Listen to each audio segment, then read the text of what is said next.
AUTOSAR. AUTOSAR Virtual Functional Bus. Example: port interfaces.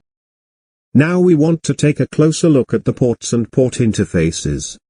As an example, we take the software component brake pedal sensor.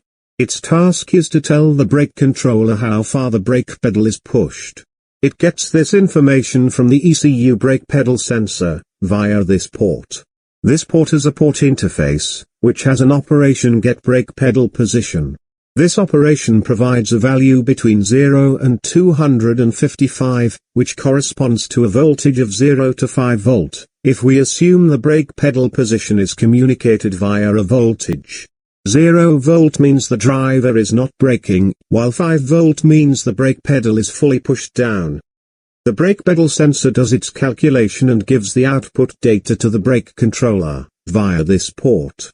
This one also has a port interface, which defines the data brake pedal position. The output data is a value between 0 and 100, which corresponds to a percentage of 0 to 100. Now the brake controller knows how strong the system is supposed to brake. We also want to talk about the term root software composition. This just means we are talking about the composition, which composes all other components of the system. Every system has a root software composition. If you want to learn more about AUTOSAR and other interesting topics, go to embeddedacademy.com.